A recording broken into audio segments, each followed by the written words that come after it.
பிஸ்னஸில் திரும்ப திரும்ப சின்ன சின்ன பிஸ்னஸ்களை பற்றி சொல்லிகிட்டே இருக்கிறீங்க. பெரிய பிஸ்னஸ்களை பற்றி ஏதாவது சொன்னால் எங்களுக்கு அதை பற்றி யோசிக்கலாம் அப்படின்னு சொல்லி ஒரு சில சகோதரர்கள் கேட்டிருந்தாங்க.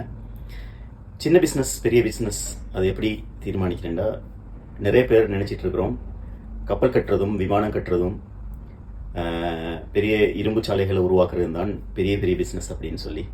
அதே நேரம் சின்ன சின்ன பிஸ்னஸ் இருந்தால் இந்த செருப்பு மேனுஃபேக்சரிங், இந்த டூத் பேஸ்ட் மேனுஃபேக்சரிங் அல்லது சோப் மேனுஃபேக்சரிங், பலூன் மேனுஃபேக்சரிங், இதெல்லாம் வந்து சின்ன சின்ன ப்ரொடக்ஷன், சின்ன சின்ன பிஸ்னஸ், சின்ன சின்ன இன்வெஸ்ட்மெண்ட். ஆனால் கப்பல் கட்டுறதெல்லாம் பெரிய இன்வெஸ்ட்மெண்ட், பெரிய பிஸ்னஸ் அப்படின்ட்டு நம்ம நினச்சிட்ருக்கிறோம். சில நேரம் ஒரு பெரிய ஒரு மேனுஃபேக்சரிங் பலூன் மேனுஃபேக்சரிங் கம்பெனியை பார்த்தா ஒரு கப்பல் கட்டுற கம்பெனியை விட பலூன் கம்பெனி ரொம்ப பெருசாக இருக்கும். நிறைய ஊழியர்கள் வேலை செய்கிற மாதிரி இருப்பாங்க. பெரிய இன்வெஸ்ட்மெண்ட்டாக இருக்கும். ஒரு கப்பல் கட்டுற கம்பெனி 2 வருஷம் ஒரு கப்பல் கட்டுறதுக்கு டைம் எடுத்துக்குவாங்க. முழுக்க அதிலேயே பிஸியாக இருப்பாங்க. அதுலேயும் கெமிக்கல் இன்ஜினியர் இருப்பார், அதுலேயும் ப்ரொடக்ஷன் இன்ஜினியர் இருப்பார், அதுலேயும் குவாலிட்டி கண்ட்ரோலுக்குரிய இன்சார்ஜ் டிவிஷன் இருக்கும். சார்ட்டர்ட் அக்கௌண்ட் முடிஞ்ச அது ஃபீல்டில் உள்ளவர் அக்கௌண்ட்ஸில் இருப்பார். ஹெச்ஆரில் ஸ்பெஷலிஸ்ட் வந்து MBA லெவலில் போனவர் வந்து ஹெச்ஆரில் இன்சார்ஜாக இருப்பார்.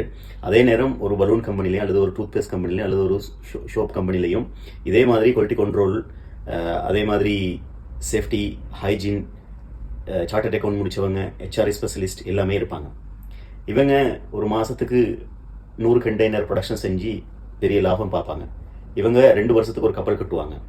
இங்கே வந்து ப்ரொடக்டை வச்சோ இன்வெஸ்ட்மெண்ட்டை வச்சோ எது பெருசு எது சிறுசுன்னு தீர்மானிக்கிறது இல்லை. நீங்கள் என்ன விஷயத்தில் வர்றீங்க, என்ன இன்வெஸ்ட்மெண்ட்டில் வர்றீங்க, எவ்வளோ ப்ரொடக்ஷன் கொடுக்குறீங்க, எவ்வளோ டேர்ன் ஓவர் பண்ணுறீங்க, இதெல்லாம் வச்சு தீர்மானிக்கலாம்.